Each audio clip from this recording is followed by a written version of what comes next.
Apakah kalian tahu mengenai dampak efisiensi anggaran pada sektor pendidikan? Halo teman-teman, Assalamualaikum warahmatullahi wabarakatuh. Salam sejahtera bagi kita semua. Perkenalkan, nama saya Magdalena Novitrisnoe. Saya dari Prodi Administrasi Negara. Pada kesempatan kali ini, saya akan menyampaikan laporan lisan dalam bentuk video mengenai topik yang sangat krusial bagi kemajuan bangsa, yaitu dampak efisiensi anggaran pada sektor pendidikan.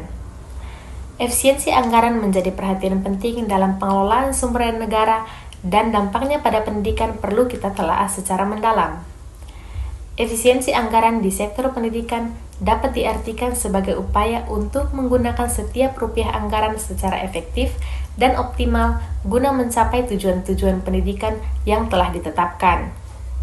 Hal ini bukan berarti pemangkasan anggaran secara tidak terkontrol, melainkan lebih kepada pengelolaan yang cerdas dan tepat sasaran. Dampak positif efisiensi anggaran. Yang pertama, peningkatan akses dan pemerataan. Dengan alokasi anggaran yang efisien, sumber daya dapat dialihkan untuk memperluas jangkauan pendidikan, terutama di daerah-daerah terpencil dan bagi kelompok masyarakat yang kurang mampu. Hal ini bisa berupa pembangunan sekolah baru, penyediaan beasiswa, atau program pendidikan jarak jauh yang lebih terjangkau. Yang kedua, peningkatan kualitas pembelajaran. Efisiensi anggaran memungkinkan investasi yang lebih besar pada peningkatan kualitas guru melalui pelatihan dan pengembangan profesional, penyediaan sumber belajar yang memadai dan relevan, serta pemanfaatan teknologi dalam pembelajaran. Yang ketiga, penguatan infrastruktur pendidikan. Anggaran yang dikelola secara efisien dapat dialokasikan untuk perbaikan dan pembangunan infrastruktur sekolah yang memadai seperti ruang kelas yang layak, laboratorium, perpustakaan, dan fasilitas pendukung lainnya. Yang keempat, inovasi dan pengembangan program.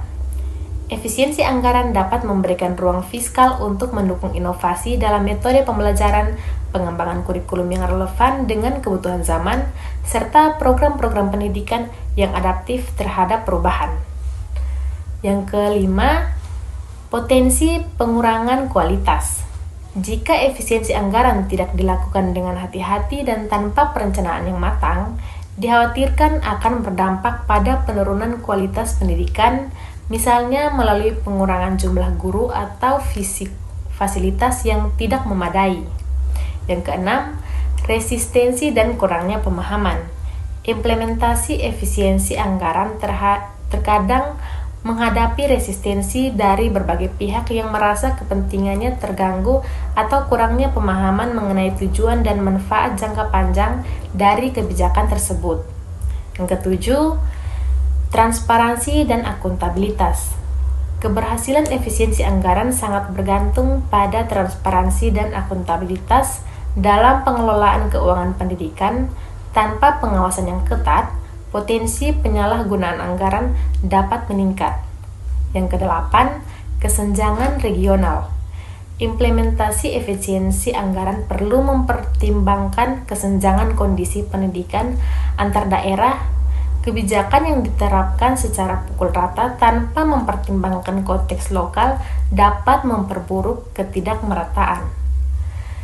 Oleh karena itu, efisiensi anggaran di sektor pendidikan harus dilakukan secara strategis, terencana, dan dengan mempertimbangkan dampak jangka panjang terhadap kualitas dan pemerataan pendidikan.